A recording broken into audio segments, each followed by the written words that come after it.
Hello friends, स्वागत है आपका हमारे यूट्यूब चैनल टेक इनसाइट पे। मैं हूं जयेश और आज हम पढ़ने वाले हैं basic structure of C program के बारे में। तो दोस्तों, पिछले लेक्चर में हमने पढ़ा था सी टोकन क्या होते हैं और सी टोकन के 6 टाइप की हमने बात की थी। तो सी टोकन में जितने भी 6 टोकन थे, उस टोकन को हम कैसे और कहां लिख सकते हैं उसकी हम आज बात करेंगे।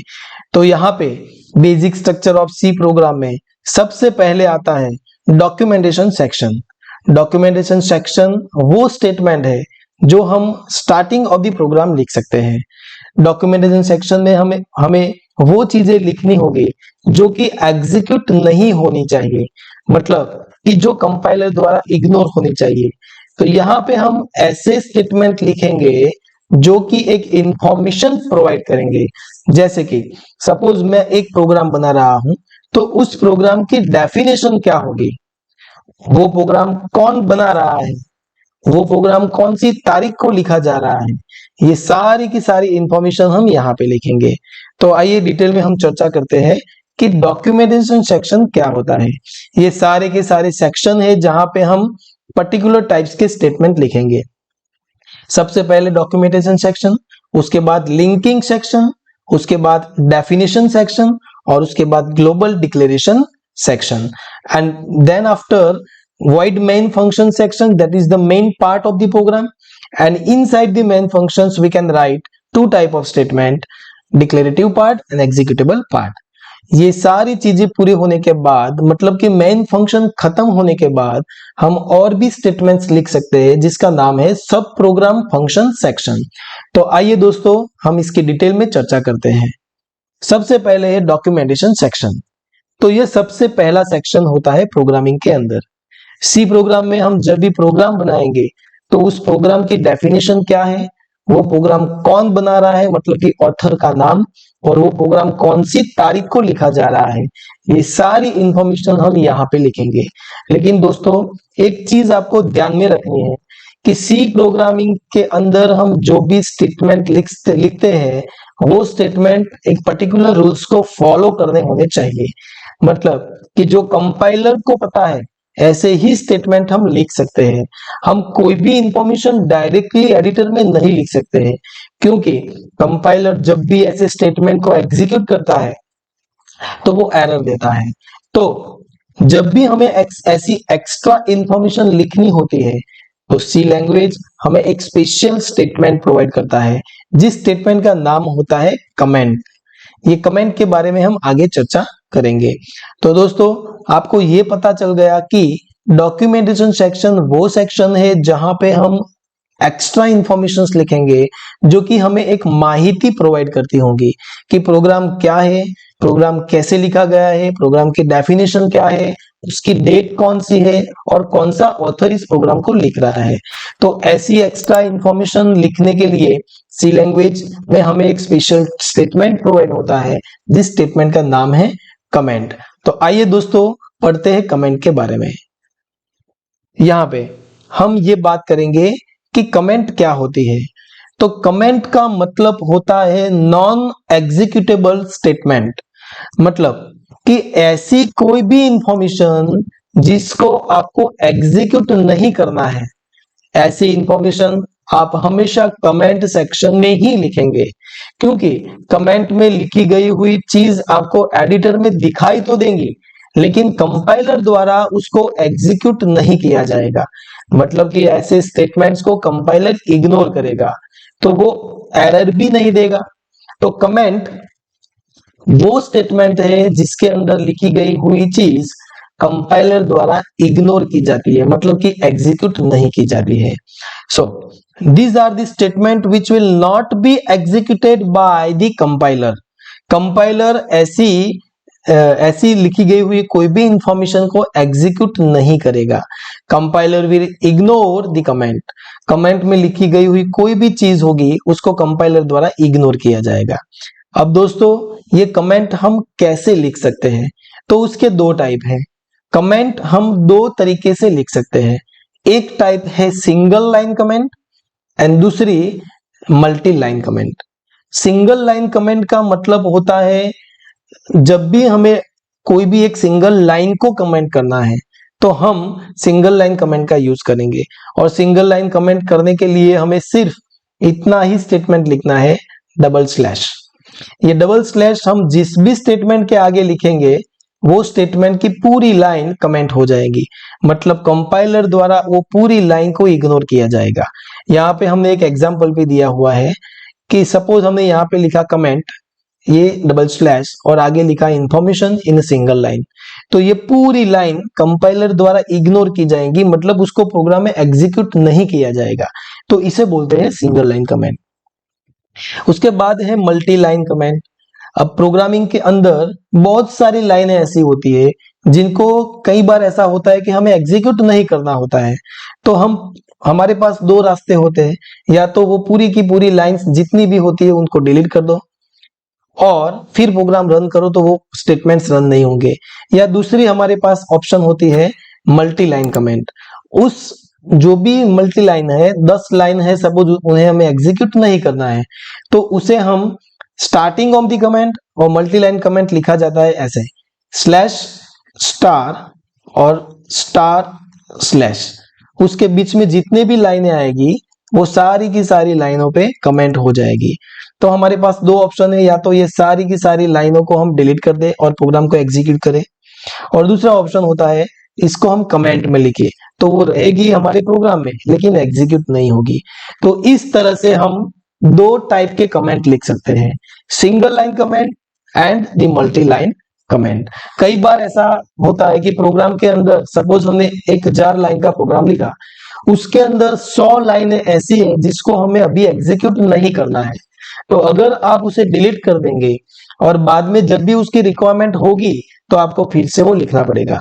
लेकिन अगर आपने उस पर मल्टी लाइन कमेंट लगा दिया तो जब भी हमें उसको एग्जीक्यूट करना होगा तो हमें सिर्फ इस कमेंट को डिलीट करना होगा, तो आपकी जो भी लाइन होगी वो फिर से एग्जीक्यूट होगी। तो दोस्तों ये बात हुई कमेंट की कि कमेंट क्या होती है, और डॉक्यूमेंटेशन सेक्शन में हम वो जो सारी इंफॉर्मेशन लिखते हैं वो कमेंट में लिखते हैं, तो कंपाइलर द्वारा उसे इग्नोर किया जाएगा। उसके बाद दोस्तों आता है लिंकिंग सेक्शन। ये बहुत ही इंपॉर्टेंट सेक्शन है। तो लिंकिंग सेक्शन क्या होता है दोस्तों? C program is a collection of functions that we all know very well. C program में हम जब भी प्रोग्राम बनाएंगे तो उस प्रोग्राम को बनाने के लिए आपको बहुत सारे फंक्शंस का यूज करना होगा, इसीलिए उसे कहा जाता है C program is a collection of functions. अब ये फंक्शन क्या होते हैं उसकी हम आगे डिटेल में बात करेंगे। तो बेसिकली हम जब भी प्रोग्राम बनाएंगे वो प्रोग्राम के अंदर दो टाइप के फंक्शंस होते हैं। एक फंक्शंस का टाइप होता है इनबिल्ट फंक्शन, उसे हम रेडीमेड फंक्शन भी बोलते हैं, और उसे हम लाइब्रेरी फंक्शन भी बोलते हैं। मतलब कि एक फंक्शन ऐसा होता है जो प्री डिफाइन होता है, मतलब पहले से बना हुआ होता है, उसे हमें सिर्फ यूज करना होता है। और दूसरा फंक्शन ऐसा होता है जो हम अपनी रिक्वायरमेंट के आधार पे उसे बनाते हैं, और उसे हम बोलते हैं यूजर डिफाइंड फंक्शन। मतलब कि दो टाइप के फंक्शंस हम प्रोग्राम में यूज कर सकते हैं, एक प्री डिफाइन और एक यूजर डिफाइंड फंक्शन। सो ऐसे सारे के सारे प्री डिफाइंड फंक्शन अगर आपको प्रोग्रामिंग के अंदर यूज करने हैं तो वो सारे फंक्शन जिस जगह पे पड़े हुए हैं उसे हम बोलते हैं हेडर फाइल। मतलब एक ऐसी फाइल होगी जिस फाइल के अंदर ऐसे सारे के सारे प्रीडिफाइंड फंक्शंस का कलेक्शंस पड़ा होगा। वो सारे के सारे फंक्शन जहां पे हमने रखे हुए हैं, हमने नहीं रखे लेकिन वो वहां पे पड़े हुए हैं, और उसको हमें यूज करना है प्रोग्राम के अंदर। तो दोस्तों हेडर फाइल एक ऐसी फाइल होती है जिसके अंदर प्रीडिफाइंड फंक्शंस का कलेक्शंस होता है, और उस फंक्शंस में से कोई भी फंक्शन अगर आपको प्रोग्राम के अंदर यूज करना है तो प्रोग्राम के अंदर यूज करने से पहले आपको वो लिंकिंग सेक्शन उसको उस फाइल को और आपके प्रोग्राम को लिंक करना होगा। तो हेडर फाइल और आपका प्रोग्राम, इन दोनों को लिंक करने के लिए जो सेक्शन का यूज होता है उसे हम कहते हैं लिंकिंग सेक्शन। तो लिंकिंग सेक्शन क्या हुआ दोस्तों, जो कि मेन फंक्शन के ऊपर लिखा जाएगा, और वो सेक्शन एक ऐसा सेक्शन है जहां पे हम हेडर फाइल को हमारे प्रोग्राम में लिंक करने के लिए एक स्टेटमेंट लिखते हैं, और वो स्टेटमेंट लिखा जाएगा इस तरह। यहाँ पे हमने ये जो लिखा है हैश इंक्लूड और फाइल नेम, तो ये स्टेटमेंट जो होता है उसको हम लिंकिंग सेक्शन बोलते हैं।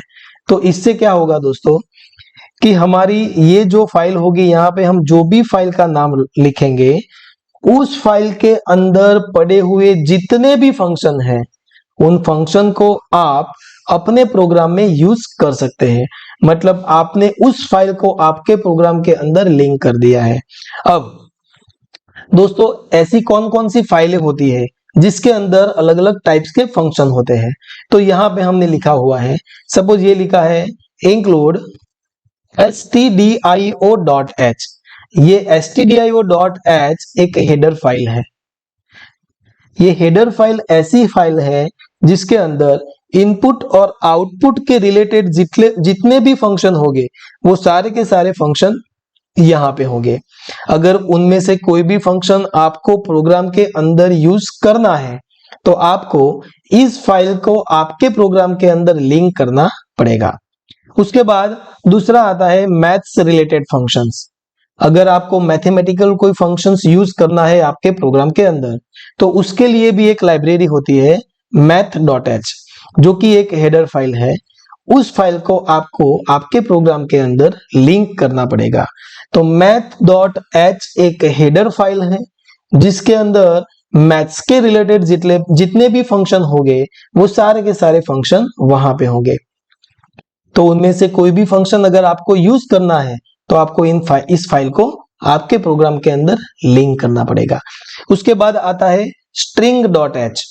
अगर स्ट्रिंग के रिलेटेड कोई भी फंक्शन आपको आपके प्रोग्राम के अंदर यूज करना है, जैसे कि सपोज कोई स्ट्रिंग है, उस स्ट्रिंग की लेंथ मुझे फाइंड आउट करनी है। सपोज कोई स्ट्रिंग है, उसको मुझे कॉपी करके दूसरी स्ट्रिंग में डालना है। तो ऐसे स्ट्रिंग रिलेटेड कोई भी फंक्शन होंगे, तो उन फंक्शन को यूज करने के लिए आपको इस फाइल को आपके प्रोग्राम के अंदर लिंक करना पड़ेगा। तो ये string.h ये भी एक हेडर फाइल है जिसके अंदर स्ट्रिंग रिलेटेड सारे के सारे फंक्शन होंगे। और उसके बाद आता है ctype.h। सी टाइप का मतलब होता है कैरेक्टर टाइप, मतलब कि कैरेक्टर ओरिएंटेड जितने भी फंक्शंस होंगे जो कैरेक्टर पे ऑपरेशन करते होंगे। फॉर एग्जांपल सपोज मुझे कोई कैरेक्टर अल्फाबेट है कि डिजिट है, ये फाइंड आउट करना है, तो उसके लिए उसको चेक करने के लिए एक प्री डिफाइंड फंक्शन होगा। तो वो सारे जो फंक्शन जो कैरेक्टर पे काम करते होंगे, ऐसे सारे फंक्शंस को अगर आपको प्रोग्राम के अंदर यूज करना है, तो इसके लिए भी आपको इस फाइल को आपके प्रोग्राम के अंदर इंक्लूड करना पड़ेगा, तब भी उसका लिंक आपके प्रोग्राम के साथ होगा और आप उसे बाद में यूज कर सकते हैं। तो दोस्तों लिंकिंग सेक्शन एक ऐसा सेक्शन है जहां पे हम हेडर फाइल को आपके प्रोग्राम के साथ लिंक करते हैं, और वो लिंक करने के बाद उस हेडर फाइल में जितने भी फंक्शंस होंगे उसको आप प्रोग्राम के अंदर यूज कर सकते हैं। तो ये बात हुई लिंकिंग सेक्शन की, और आगे हम अब बात करेंगे सिंबॉलिक कांस्टेंट की। तो दोस्तों इसके आगे का जो सेक्शन था हमने दो सेक्शन की बात की यहाँ पे। सबसे पहला सेक्शन का definition section, sorry documentation section, उसके बाद लिंकिंग सेक्शन, और अब आता है डेफिनेशन सेक्शन। अब डेफिनेशन सेक्शन एक ऐसा सेक्शन है जहां पे हम सिंबॉलिक कांस्टेंट को डिफाइन कर सकते हैं। अब सिंबॉलिक कांस्टेंट का मतलब क्या होगा दोस्तों? तो हमने आगे बात की थी कांस्टेंट की, कांस्टेंट के बारे में हमने आगे पढ़ा था। तो कांस्टेंट क्या था? कांस्टेंट एक फिक्स वैल्यू थी जो कि हम प्रोग्राम के अंदर यूज करते हैं। कांस्टेंट की वैल्यू एक बार यूज करने के बाद वो ऑटोमेटिकली चेंज नहीं होती है, उसे हमें चेंज करना पड़ता है। तो प्रोग्राम के अंदर अगर कोई ऐसी वैल्यू है जो ऑटोमेटिक चेंज ना होनी चाहिए, ऐसी वैल्यू को हम कांस्टेंट में लिखते हैं। तो ऐसे ही सिंबॉलिक कांस्टेंट भी हम डिफाइन कर सकते हैं। कांस्टेंट और symbolic constant both are different thing. Symbolic constant का मतलब होता है जब भी हमें किसी कांस्टेंट को कोई सिंबल देना होता है कि उसका आइडेंटिफिकेशन एक सिंबल से होगा, लेकिन वो कांस्टेंट की तरह काम करेगा। मतलब कि वो सिंबल हमने जो भी दिया है उसको भी हम प्रोग्राम के अंदर चेंज नहीं कर सकते हैं, उसे हम बोलते हैं सिंबॉलिक कांस्टेंट। तो ऐसे सिंबॉलिक कांस्टेंट हम जहां पे लिखते हैं उसे हम बोलते हैं डेफिनेशन सेक्शन। तो डेफिनेशन सेक्शन में हम सिंबल कैसे लिखेंगे तो उसकी हम आगे बात करेंगे। तो यहां पे दोस्तों डेफिनेशन सेक्शन में हम जो भी सिंबल डिफाइन करेंगे उस सिंबल के यहां पे हमने ये जो लिखा, there are two disadvantage of using the constant directly in the program. ये दो जो डिसएडवांटेज है उसे आपको सीखना पड़ेगा। सबसे पहला होता है अंडरस्टैंडेबिलिटी। प्रोग्राम के अंदर कहीं पे भी हम डायरेक्टली किसी वैल्यू का यूज करते हैं। फॉर एग्जाम्पल सपोज हमने यहां पे लिखा c is equal to 3 into a, तो इसमें हमने जो a लिखा तो a एक वेरिएबल का नाम है, मतलब वहां पे हमें ये पता चल जाएगा कि a के अंदर कौन सी वैल्यू होगी और ये किस लिए यूज होता है। सपोज हमने a की जगह पे यहाँ पे किसी वेरिएबल का नाम ऐसा रखा होता सम, तो हमें यहाँ पे पता चल जाएगा कि ये जो वैल्यू है ये सम की वैल्यू है। लेकिन ये 3 किस लिए लिखा है हमें ये पता नहीं चल पाएगा, क्योंकि हमने डायरेक्टली ये कांस्टेंट का यूज किया है। तो अंडरस्टैंडेबिलिटी का मतलब ये होता है कि डायरेक्टली हम कोई वैल्यू लिखे उसकी जगह पे हम अगर उसका कोई नाम दे दे, उसे कोई सिंबल दे दे, तो हम इजीली समझ पाएंगे कि ये वैल्यू हमने किस लिए लिखी है। तो डायरेक्ट कांस्टेंट लिखे उससे पहले हम अगर उसे सिंबल दे देंगे तो हम उसे आसानी से समझ सकेंगे कि ये कांस्टेंट किस लिए यूज होता है। दूसरा होता है मॉडिफाइबिलिटी। अगर हमने यहाँ पे डायरेक्टली 3 लिखा तो ये कांस्टेंट है, लेकिन आगे जाके अगर आपको इसे चेंज करना है तो सपोज आप ऐसा समझिए कि ऐसे हमने बहुत सारी जगह पे ये 3 वैल्यू लिखी हुई है। मतलब कि यहाँ पे एक जगह पे हमने 3 लिखा, दूसरा कोई स्टेटमेंट आता है वहां पे भी अगर हम ये 3 लिखते हैं, ऐसी बहुत सारी जगह है जहां पे हम सेम वैल्यू का यूज करते हैं। तो मॉडिफाइबिलिटी का मतलब ये होता है दोस्तों कि अगर बाद में आपको ऐसा लगा कि ये वैल्यू मुझे 3 नहीं देनी है, इसकी जगह पे मुझे कोई और वैल्यू लिखनी है, तो आपको वो सभी जगह पे जाके उस वैल्यू को चेंज करना होगा, तब जाके आप उस वैल्यू को यूज कर पाएंगे। लेकिन अगर उसी चीज को अगर हम सिंबॉलिक कांस्टेंट देते हैं, मतलब कि एक सिंबल दे दिया और उसकी एक वैल्यू दे दी, अब आपको जिस जगह पे उस वैल्यू का यूज करना है वहां पे आपको डायरेक्टली ये 3 नहीं लिखने की जरूरत, वहां पे आप सिंबल का यूज करेंगे। जैसे कि सपोज हमने एक सिंबल बनाया है मैक्स, तो आप मैक्स का ही यूज करेंगे। अब इन फ्यूचर्स सपोज आपको ये वैल्यू चेंज करनी है तो आपको सब जगह पे जाके उसे चेंज नहीं करना होगा दोस्तों।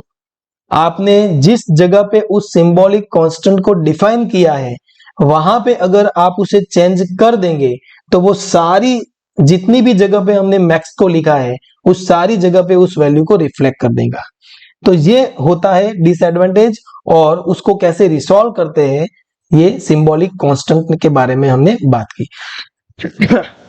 दोस्तों हमने ये जो डिसएडवांटेज की बात की वो 2 डिसएडवांटेज हम किस तरह से रिसॉल्व कर सकते हैं सिंबॉलिक कांस्टेंट को डिफाइन करके, तो हम इसकी बात करेंगे। तो सिंबॉलिक कांस्टेंट को डेफिनेशन सेक्शन में डिफाइन कैसे करते हैं, तो ये उसकी सिंटैक्स है। हमें इस सिंटैक्स को फॉलो करना होगा सिंबॉलिक कांस्टेंट को डिफाइन करने के लिए। तो सबसे पहले हमने यहां पे लिखा है हैश डिफाइन, और उसके बाद में सिंबॉलिक नेम, और उसके बाद कांस्टेंट। तो दोस्तों एग्जांपल से हम समझते हैं। सपोज यहां पे हमने लिखा हैश डिफाइन, उसके बाद हमें स्पेस कंपलसरी देना होगा, उसके बाद हमने एक सिंबल डिफाइन किया पाई, और उसके बाद हमने एक कांस्टेंट डिफाइन किया 3.4। तो दोस्तों यहां पे आपको ये समझना है कि 3.4 ये हमारा कांस्टेंट है, और ये 3.4 को हमने जो वैल्यू दिया उसका नाम है सिंबल पाई। अब जब भी हमें 3.4 वैल्यू की रिक्वायरमेंट होगी तो हम पाई का यूज करेंगे। तो यहां से हमने जो ऊपर दो डिसएडवांटेज की बात की, ये जो डिसएडवांटेज थे, एक था अंडरस्टैंडेबिलिटी और दूसरा था मॉडिफाइबिलिटी। ये दोनों प्रॉब्लम को हम यहाँ पे सॉल्व कर सकते हैं। हमने यहाँ पे पाई लिखा तो हम ये इजीली समझ सकते हैं कि ये जो 3.4 है ये पाई की वैल्यू है। और दूसरा मॉडिफाइबिलिटी, मतलब कि सपोज आपने इस पाई का उपयोग प्रोग्राम के अंदर 10 जगह पे किया है, तो अब इन फ्यूचर अगर आपको ये वैल्यू चेंज करनी है तो आपको सब जगह पे जाके ये चेंज नहीं करना होगा, आपको सिर्फ यहाँ पे चेंज करना होगा, तो वो सारी जगह पे रिफ्लेक्ट हो जाएगा। तो ये होता है सिंबॉलिक कांस्टेंट, जिसे हम डेफिनेशन सेक्शन में लिख सकते हैं। अब यहाँ पे कुछ रूल्स है दोस्तों जो आपको समझने होंगे। सबसे पहला है space is not allowed between hash and define, मतलब यहाँ पे जो हैश लिखा और डिफाइन लिखा उसके बीच में हम स्पेस नहीं दे सकते हैं। We can not use is equal to between symbolic name and the constant, मतलब कि यहाँ पे हमने ये जो भी वैल्यू लिखी है पाई, उसके बाद आपको इज इक्वल टू नहीं लिखना है। That is the rules of defining the symbolic constant. We can not write the semicolon at the end of this statement, ये स्टेटमेंट पूरा होने के बाद आपको सेमीकोलन नहीं लिखना है। और we can not change the value of symbolic constant, और ये जो सिंबॉलिक कांस्टेंट है पाई, प्रोग्राम के अंदर आप उसे चेंज नहीं कर सकते। सपोज एक बार मैंने ये डिफाइन कर दिया, अब प्रोग्राम के अंदर कहीं पे भी अगर आप इसे चेंज करना चाहेंगे तो ये प्रोग्राम आपको एरर देगा। तो ये बातें आपको ध्यान में रख दोस्तों। इसके बाद हम बात करेंगे हमारे चौथे सेक्शन की, ग्लोबल डिक्लेरेशन सेक्शन। तो हमने तीन सेक्शन की बात की यहाँ पे दोस्तों। सबसे पहला था डॉक्यूमेंटेशन सेक्शन, दूसरा था लिंकिंग सेक्शन, और तीसरा था डेफिनेशन सेक्शन। तो इन तीन सेक्शन में हम कौन से स्टेटमेंट लिख सकते हैं ये हमने सीखा। अब उसके बाद आता है global declaration section. So it is the section where we can declare the variable.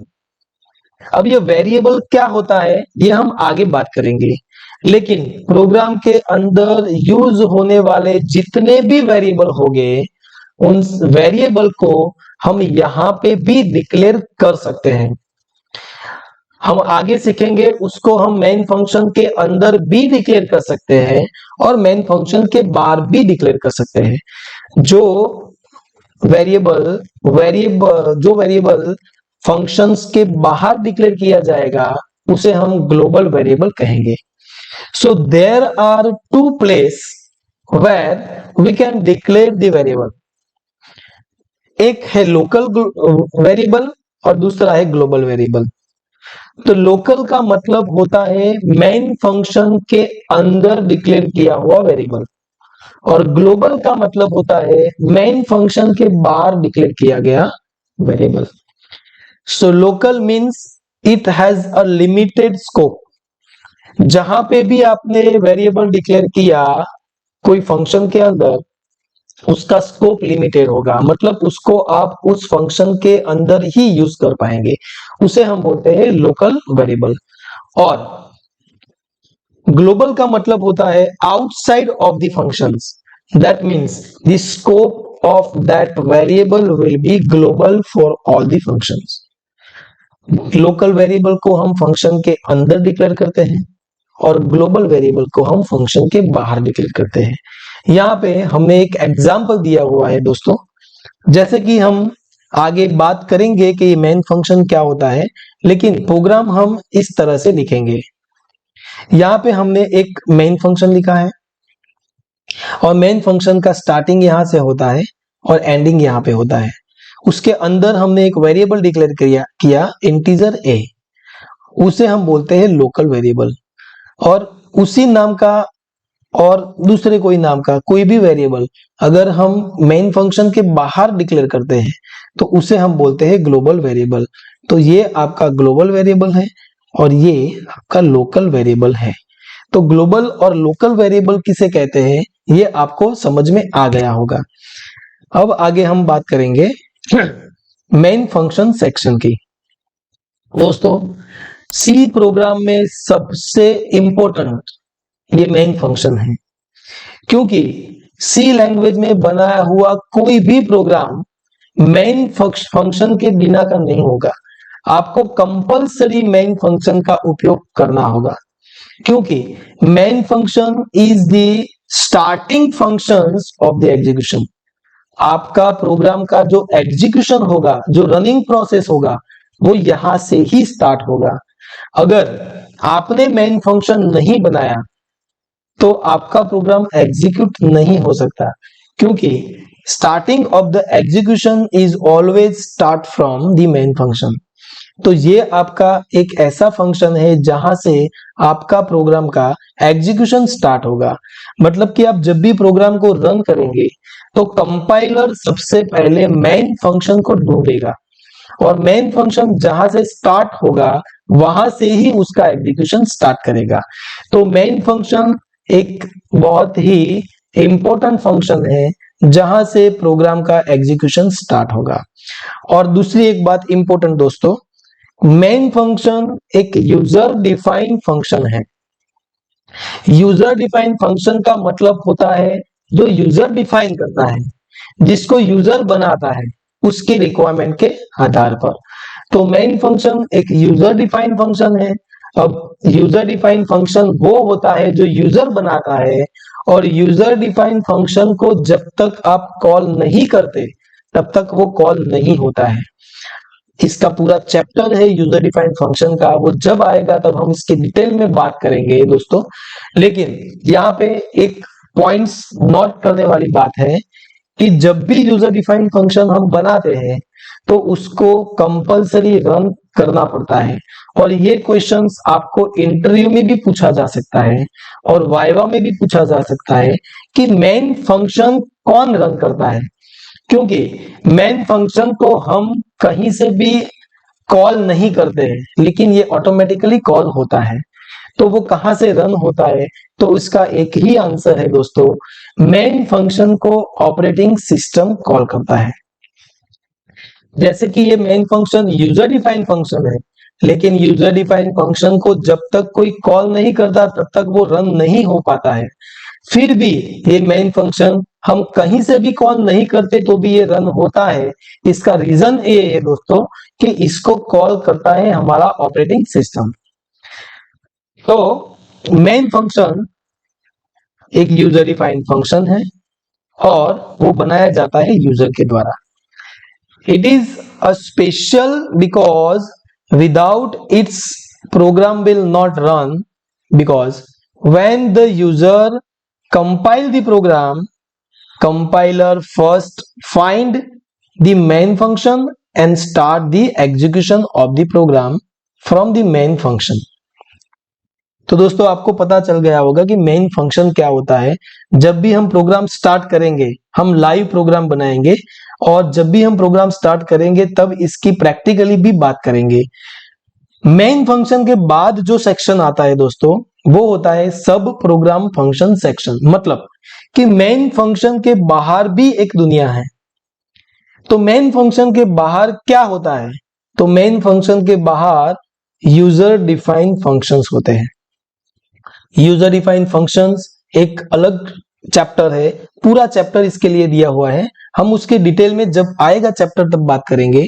लेकिन मेन फंक्शन के बाहर जो भी फंक्शन होते हैं, सपोज हमने यहाँ पे मेन फंक्शन लिखा, ये हमारा फंक्शन स्टार्ट हुआ, यहाँ पे खत्म हुआ, तो उसके बाद हम और भी फंक्शन बना सकते हैं। जैसे कि हमने एक फंक्शन बनाया सम, हमने दूसरा फंक्शन बनाया एवरेज।